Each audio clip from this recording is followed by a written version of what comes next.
Bismillahirrahmanirrahim. Assalamualaikum warahmatullahi wabarakatuh. Ya, sahabat-sahabat, halo, kabar sehat ya. Ini sudah menjelang sholat Idul Fitri ya. Di hari raya Idul Fitri 1444 Hijriah ya. Minal aidin wal faizin ya, mohon maaf lahir batin. Nanti kita akan menelusuri jejak-jejak di Masjid Agung Jawa Tengah, sekaligus menikmati keindahan arsitektur dan interiornya ya, baik di eksterior maupun interior. Kita bisa jalan-jalan destinasi wisata religius ya. Jadi menarik ya, Masjid Agung Jawa Tengah ini memang sangat luas sehingga kita bisa melihat bangunan masjid ini ya di hari raya Idul Fitri ini. Kemudian ada gedung convention hall-nya, kemudian juga bisa menikmati keindahan panorama kota Semarang dari Menara Asmaul Husna ini ya.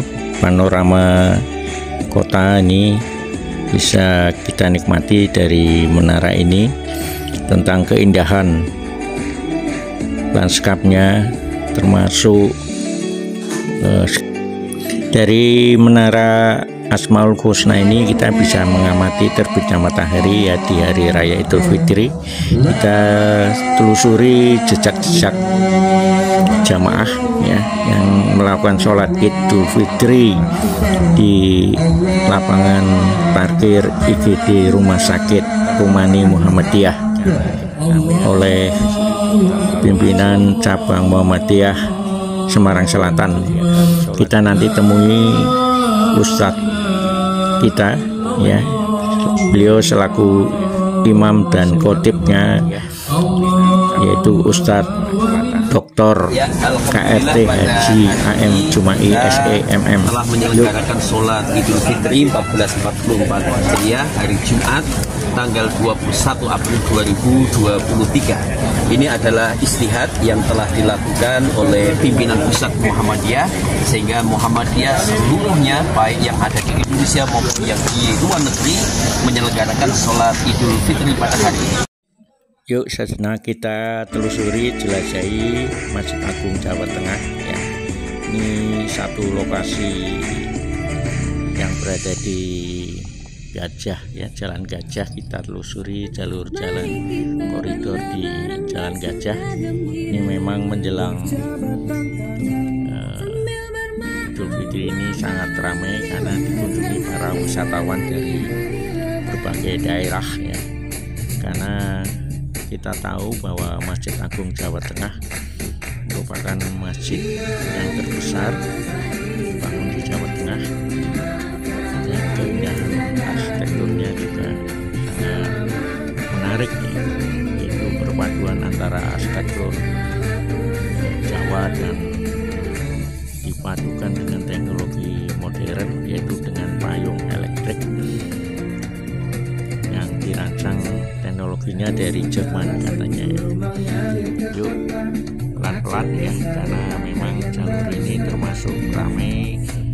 Sebentar lagi kita menuju ke kawasan Masjid Agung Jawa Tengah. Memang ini satu lokasi di lingkungan permukiman perumahan. Jalan Gajah ini memang pada di bangunan perumahan dan komersial, ada kampus publik juga. Jadi kita mulai masuk halaman pintu gerbang Masjid Agung Jawa Tengah, sehingga kita bisa menikmati keindahan bangunan Masjid Agung Jawa Tengah ini dari kejauhan. Yang ada Menara Asmaul Husna yang tadi kita bahas. Jadi memang masjidnya juga cukup luas sehingga mampu menampung untuk kegiatan konvensi maupun saat sholat Idul Fitri maupun sholat Idul Adha. Jadi dari kejauhan ada terlihat gerbangnya yang melengkung, bangunan tower menara Asmaul Husna ini dari kejauhan sangat indah. Tingkat ketinggiannya sampai 99 meter. Ini mengadopsi dari arsitekturnya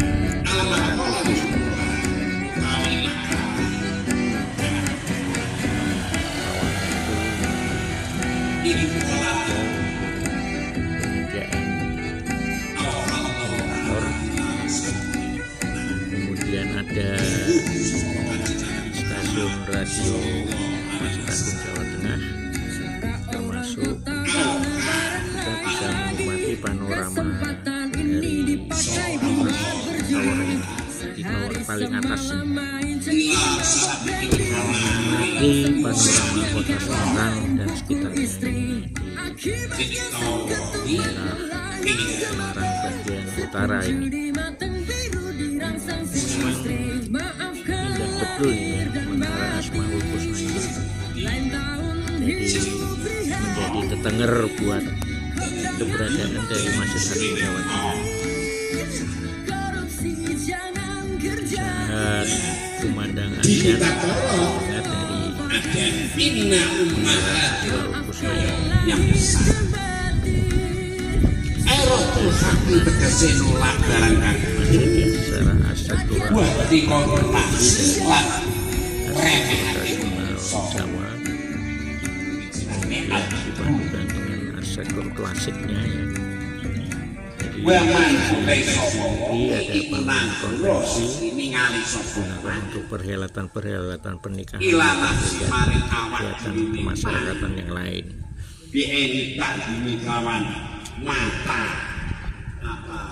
Lapangan plasanya cukup luas, bisa menampung jamaah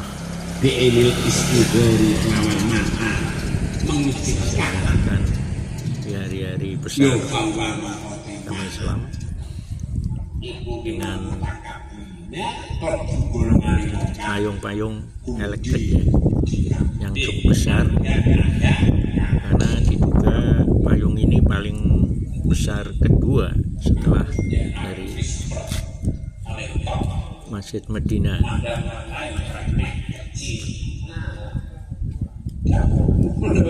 Madinah ya, masjidnya Rasul. Jadi lengkung-lengkung barok pun menjadi ciri khas arsitektur di Masjid Agung Jawa Tengah ini.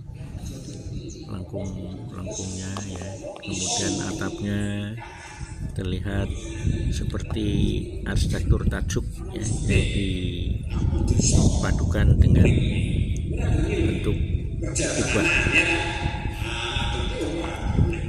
Meskipun kubahnya tidak terlalu besar, tapi tetap merupakan satu kesatuan dengan menara Asmaul Husna ini.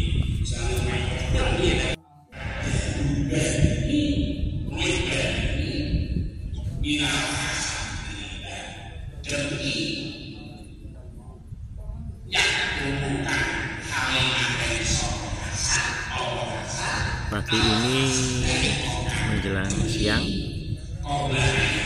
cuaca cerah ya, dan kita bisa menikmati siluet tentang bangunan masjid dan payung elektrik ini.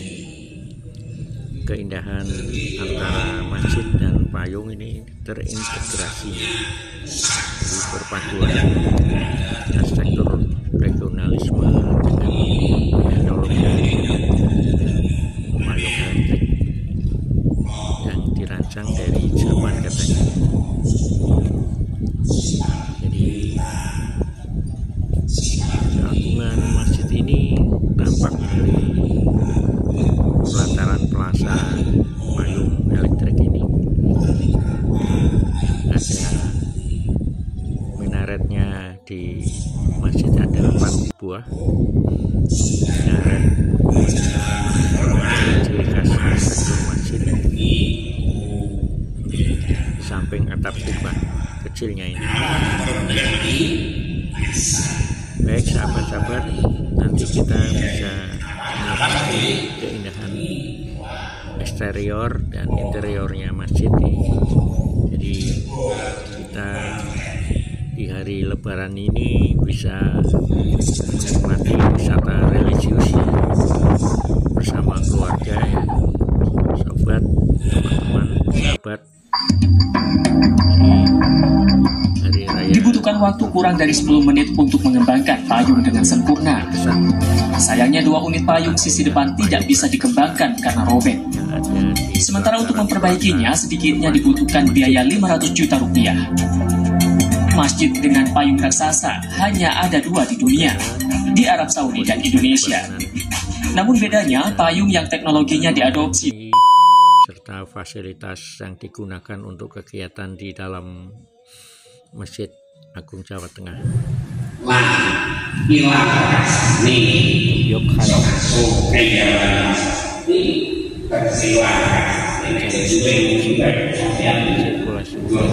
Masjid ini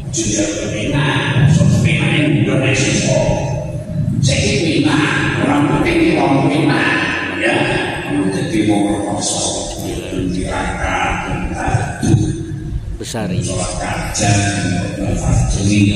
pelataran plaza luas, view di luar bisa menangkap tentang keindahan lanskap bangunan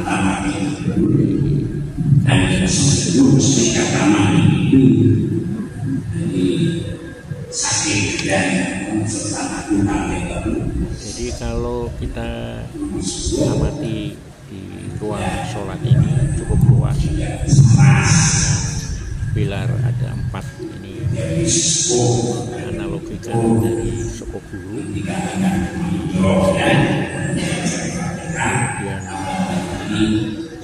atapnya cukup tinggi sehingga suasana di dalam masjid ini terlihat agung dan anggun. Lampu-lampunya mirip ada di dari bawah terlihat indah.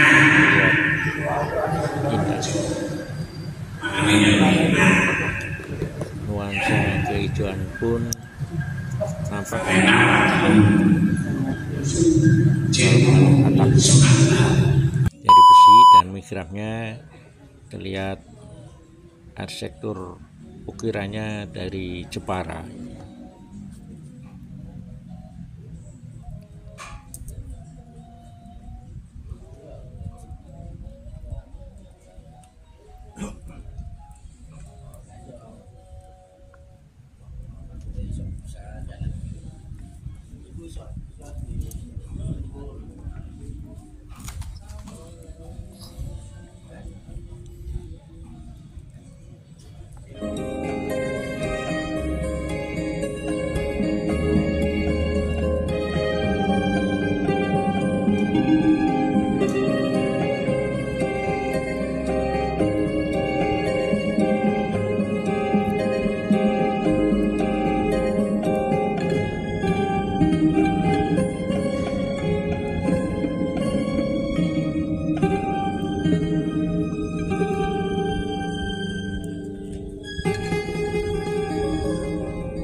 Di kanan ya, di sisi kanan ini bangunan convention hall ya, bisa digunakan untuk kegiatan perhelatan ya, pernikahan maupun pesta-pesta yang didukung oleh keberadaan Masjid Agung Jawa Tengah ini, sehingga peran bangunan convention hall ini merupakan satu kesatuan ya, dengan arsitekturnya yang indah ya, dengan landscape-nya yang indah pula. Selamat Idul Fitri juga kita nanti kunjungi ya. Jadi ya, kita kembali ke Masjid At-Taqwa Muhammadiyah. Kita dengarkan bagaimana pandangan dan kegiatan di pimpinan cabang Muhammadiyah Semarang Selatan ya. Kita nanti jumpai lagi pesan-pesan dan harapan dari Ustadz Dr. KRT Haji AM Jumai, Sarjana Ekonomi Magister Manajemen. Yuk kita ikuti pesan-pesan di Hari Raya Idul Fitri ini. Monggo.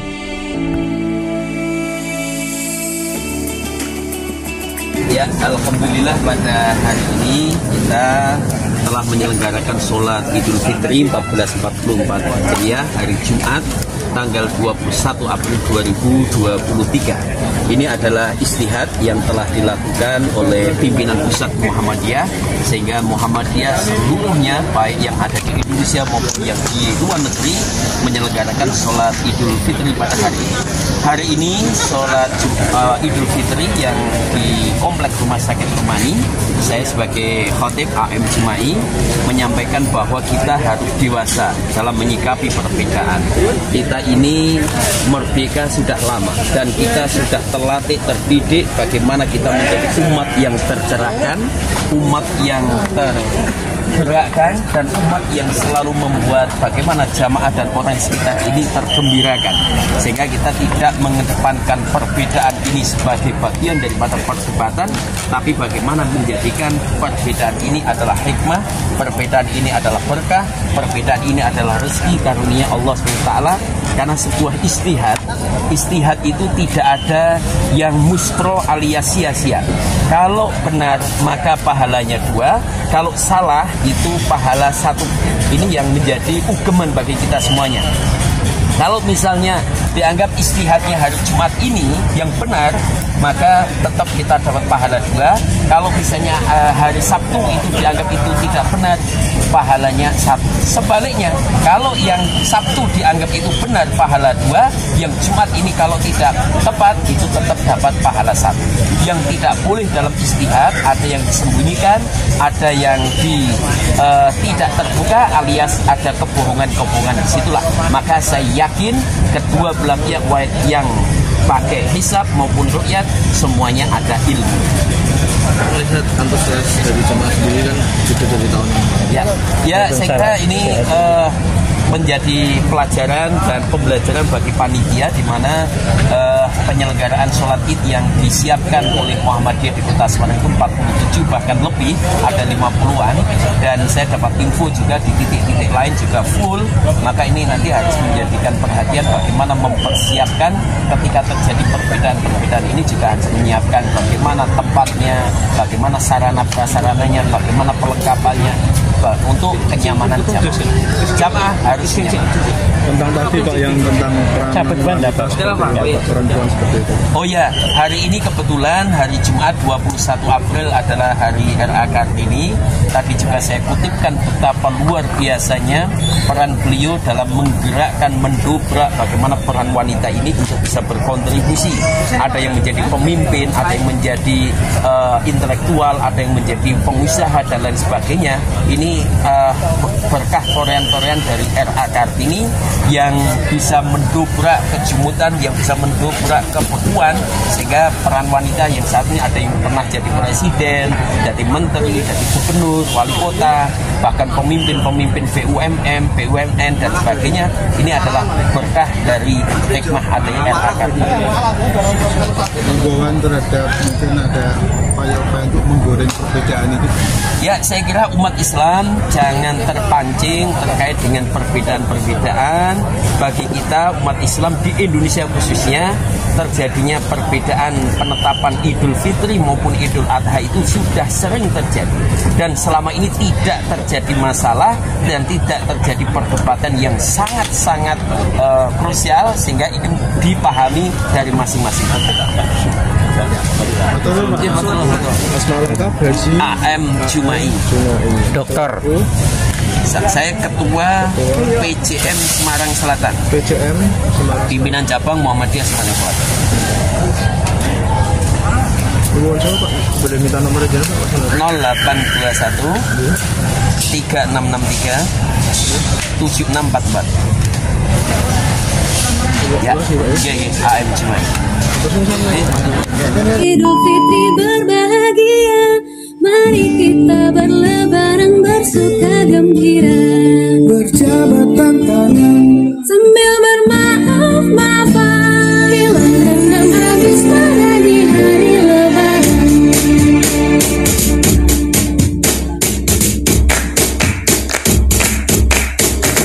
Bila maafkan izin, maafkan lahir dan batin, selamat para pemimpin, rakyat dalam sejarah. setahun sekali ke kota naik disket, ilmu di jalan kaki pincang sampai sore. Akibatnya